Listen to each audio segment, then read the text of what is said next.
तुमच्या माईला बापाला असतील तर आजाआजीला विचारा. तुमच्या आया बहिणीचे कसे शोषण ह्या जाती व्यवस्थेने केले आहे. नुसता हक्क मागितला तर तुमच्या पूर्वजांना गावाच्या चौकात पारावर बांधून निर्दयी ढोरासारखे मारलं आहे. ना पोलीस ना यंत्रणा, कित्येक हत्या, कित्येक बलात्कार, कुठलीच दाद ना फिर्याद होती. लोकांच्या शेतात कामाला गेल्यावर तुम्हाला ढोरांसारखे राबवून घेतले जाई. कामाला गेलेल्या महिला मुलींचं शोषण केलं जाई. या सर्व गोष्टी घटना तुमच्या मायबापाने सहन केल्या आहेत. तुम्हाला लिहिण्याचा अधिकार नव्हता. लिहिलेलं बघितले तर हात कापले जायचे. तुम्ही वेद मंत्र उच्चारले तर जीभ कापली जायची. ऐकले तर कानात गरम शिसे ओतले जायचे. ह्या गोष्टी मी मनाच्या सांगत नाही, तुमच्या पूर्वजांसोबत घडलेल्या आहेत.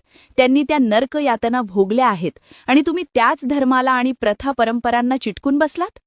त्यांनी तुमच्या आई बहिणी बायकोवर बलात्कार केला तर त्यांना साधारण शिक्षा, मात्र तुम्ही त्यांच्या बायकोकडे साधं बघितलं तर तुमचे डोळे काढले जातील. एवढ्यात भागलं ठीक, नाहीतर तुम्हा मृत्यूदंड दिला जाईल.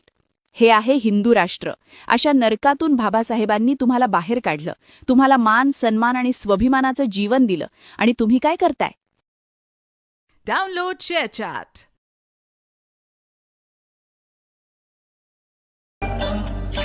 सतरा देवात झालास येडा पिसा तुला जय भीमबाला म्हणू कसा. सतरा देवात झालास येडा पिसा तुला जय भीमबाला म्हणू कसा.